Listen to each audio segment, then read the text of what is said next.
Hello കൂട്ടുകാരെ, നമ്മൾ 5ാം ക്ലാസ്സിലെ 2ാം ഭാഗത്തിലെ 6ാമത്തെ പാഠം ഇത്തിരി ശക്തി ഒത്തിരി ജോലി എന്നുള്ള പാഠഭാഗമാണ് നമ്മൾ നോക്കുന്നത്.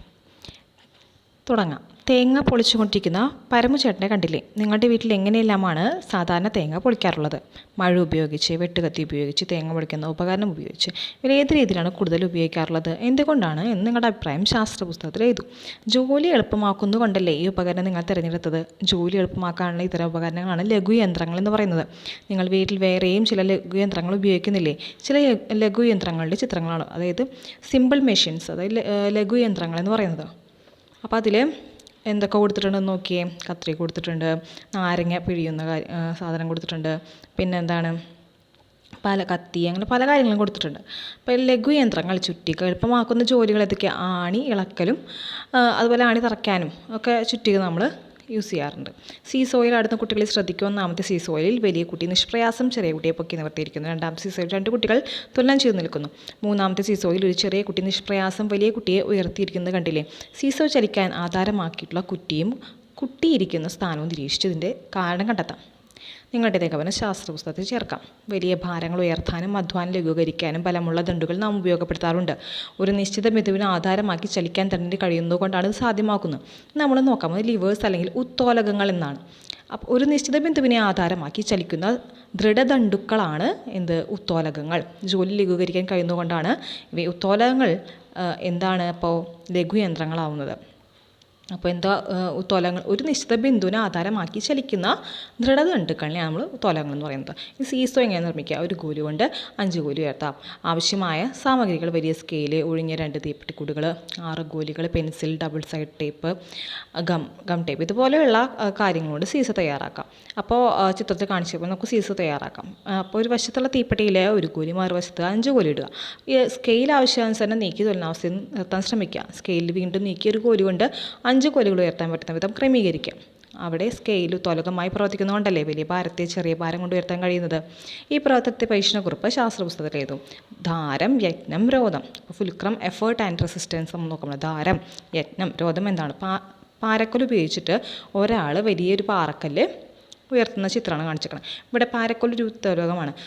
ഉത്തോലകം നമ്മൾ നേരത്തെ നോക്കി, ദണ്ട് ഉപയോഗിച്ചിട്ട് ഒരു വലിയൊരു ഭാഗം നമ്മൾ ഈസി ആയിട്ട് ലിവേഴ്സ് എന്ന് പറഞ്ഞു. പാരക്കോൽ അതിന് താഴെ വെച്ചിരിക്കുന്ന ചെറിയ കല്ലിനെ ആധാരമാക്കി ചലിക്കുന്നതുകൊണ്ടല്ലേ വലിയൊരു കല്ല് ഉയരുന്നത്. ഉത്തോലകം ചലിക്കാൻ ആധാരമായിട്ടുള്ള ബിന്ദുവിനെ നാം ധാരം എന്നാണ് പറയുന്നത്. ഉത്തോലകം ചലിക്കാനായിട്ട് ആധാരമായിട്ടുള്ളൊരു ബിന്ദു, ആ പോയിന്റിനെയാണ് നമ്മളിന്ന് പറയുന്നത് ധാരം, ഫുൽക്രം എന്ന് പറയുന്നത്. നമ്മൾ എവിടെയാണ് ബലം പ്രയോഗിക്കുന്നത്? ബലം പ്രയോഗിച്ച് ഉയർത്തേണ്ട ഭാരം ഇവിടെ വെച്ച് നാം പ്രയോഗിക്കുന്ന ബലത്തെ യജ്ഞം എന്ന് വിളിക്കുന്ന എഫേർട്ടാണ്. നമ്മൾ എത്ര ബലം അവിടെ കൊടുക്കുന്നു അതിന് യജ്ഞം എന്ന് പറയുന്നത്. യജ്ഞം ഉപയോഗിച്ച് നേടുന്ന പ്രതിരോധത്തിനാണ് രോധം, റെസിസ്റ്റൻസ് എന്ന് പറയുന്നത്. വലിയ കല്ലിൻ്റെ ഭാരം അനുഭവപ്പെടുന്ന സ്ഥാനമാണ് രോധം. ഒരു കത്രിക നിരീക്ഷിക്കുക. കൊടുത്ത ധാരത്തെ അടിസ്ഥാനമാക്കി 2 ദൃഢദണ്ഡുകൾ ചലിക്കുന്നില്ലേ? നാം ഉപയോഗിക്കുന്ന പല ഉത്തോലകങ്ങളിലും ഇതുപോലെ ഒന്നിൽ കൂടുതൽ ദൃഢദണ്ഡുകൾ ഉൾപ്പെടുത്തുന്നുണ്ട്.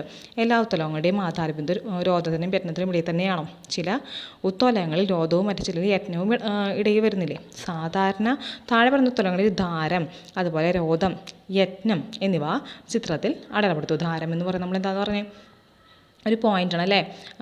അതുപോലെ തന്നെ ധാരം, യജ്ഞം അത് നമ്മൾ വെക്കുന്ന ആ ഒരു എഫേർട്ടാണ് അല്ലേ? അതിനുശേഷം ഈ പറഞ്ഞ രോധം എന്താണ്?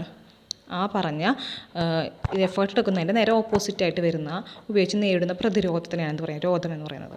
അപ്പോൾ സ്റ്റാപ്ലെയറിൽ എവിടെയാണ്, ചവണയിൽ എവിടെയാണ്, കട്ടിംഗ് പ്ലെയറിൽ, കത്രികയിൽ, പാക്കുപെട്ടി, നാരങ്ങയ്ക്ക്, ഇതിലൊക്കെ എവിടെയൊക്കെയാണ് ഈ ധാരം, രോധം, രജ്ഞമൊക്കെ വരുന്നത് നോക്കാം. സ്പൂണും ഒരു ഉത്തോലകമാണ്.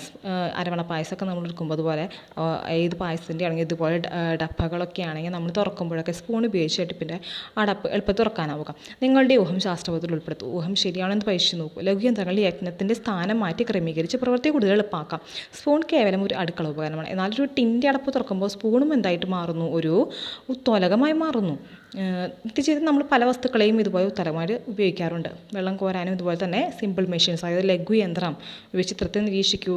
ഏത് രീതിയിൽ വെള്ളം കോരുന്നതാണ് കൂടുതൽ എളുപ്പം? അപ്പോൾ കപ്പി പ്രവൃത്തി എളുപ്പമാക്കുന്നത് എങ്ങനെയാണ്? ഈ സൂചനകൾ ഉപയോഗപ്പെടുത്തി ചർച്ച ചെയ്യൂ. ബക്കറ്റ് ഉയർത്താൻ ഒരു സന്ദർഭത്തിൽ നാം എവിടെയാണ് ബലം പ്രയോഗിക്കുന്നത്? ഈ രണ്ട് സന്ദർഭങ്ങളിലും ഒരേ ദിശയിലേക്കാണോ ബലം പ്രയോഗിക്കുന്നത്? ബലം പ്രയോഗിക്കുന്നതിൻ്റെ ദിശമാറ്റം നമുക്ക് എങ്ങനെ സൗകര്യപ്രദമാകുന്നു? കപ്പി ഉപയോഗപ്പെടുത്തി ജോലി എളുപ്പമാക്കുന്ന വിവിധ സന്ദർഭങ്ങൾ ശാസ്ത്രപുസ്തകത്തിൽ പട്ടികപ്പെടുത്തു. ഉത്തോലകം, കപ്പി എന്നീ ലഘുയന്ത്രങ്ങൾ നാം പരിചയപ്പെട്ടല്ലോ. ഇതുപോലെ ഒട്ടനേകം കുറേ ലഘുയന്ത്രങ്ങൾ നാം നിത്യജീവിതത്തിൽ പ്രയോജനപ്പെടുത്തുന്നുണ്ട്. ഇനി ചക്രവും തണ്ടും, വീലും ആക്സിൽ കേട്ടോ.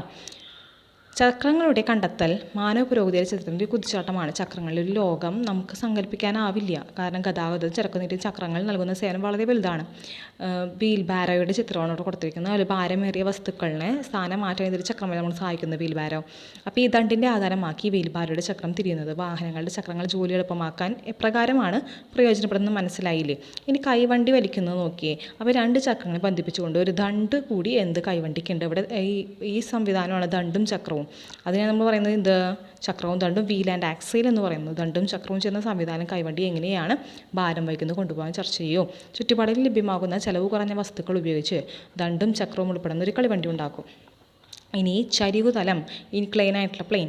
നമ്മൾ പല സ്ഥലങ്ങളിലും ഇങ്ങനെ കാണുന്നതാണ് ചരിവുതലം. ഭാരമേറിയ തടികൾ ലോറിയിൽ കയറ്റാൻ വേണ്ടി തൊഴിലാളികൾ എളുപ്പവഴി ചെയ്യുന്നത് കണ്ടാൽ ചരിച്ചു വെച്ച തടികൾ ഇവിടെ ജോലി എളുപ്പമാക്കാണ്. ചരിവുതലം എങ്ങനെ ജോലി എളുപ്പമാക്കുമെന്ന് അറിയാൻ ഒരു പരീക്ഷണം ചെയ്ത് നോക്കാം. പുസ്തകങ്ങൾ നിറച്ചൊരു ബാഗ് ഉപയോഗിച്ച് കുത്തനെ പൊക്കി നോക്കുക. അപ്പോൾ ആ ബാഗ് ചരിച്ചു വെച്ച പല കൂടി ഇതുപോലെ തന്നെ നമ്മൾ വലിച്ചു നോക്കുക. അപ്പോൾ മരപ്പണികൾ ഉൾപ്പെടുത്തുന്ന ആപ്പ് ചരിവുതലത്തിൻ്റെ വകഭേദമാണ്. ആണി അനായാസം ചുമരിലടിച്ച് കയറ്റാൻ അതൊന്ന് ചെറിച്ചിട്ടാണ് ഇവർ ചുമരിലടിച്ച് കയറ്റാൻ. എൻ്റെ അഗ്രഭാഗത്ത് ചെരിവ് തലങ്ങളുള്ളത് കൊണ്ടാണ്. കൂർപ്പില്ലാത്ത ആണി ചുമരിലടിച്ച് കയറ്റാൻ പ്രയാസമുള്ളതിൻ്റെ കാരണം എന്തായിരിക്കും ചർച്ച ചെയ്യൂ. ചെറിയ ലഘുയന്ത്രങ്ങൾ ഒരുമിച്ച് ചേർത്തുണ്ടാക്കുന്ന ചില ഉപകരണങ്ങൾ നാം നിത്യേന ഉപയോഗിക്കാറുണ്ട്. നെയിൽ കട്ടർ, സൈക്കിൾ, തയ്യൽ മെഷീൻ എന്നിവ ഇതിന് ഉദാഹരണമാണ്. ചെറിയ ലഘുയന്ത്രങ്ങൾ ഒരുമിച്ച് ചേർത്തുണ്ടാകുന്ന ചില ഉപകരണങ്ങൾ. ചിത്രം നോക്കിയേ. അപ്പോൾ അതിൽ പരിചയപ്പെടുത്തിയത് ലഘുയന്ത്രത്തിൻ്റെ തത്വമാണ്. റാമ്പിൽ ഉപയോഗപ്പെടുത്തുന്നത് ഇൻക്ലിനേഷൻ അല്ലെങ്കിൽ ചെരിവുതലം.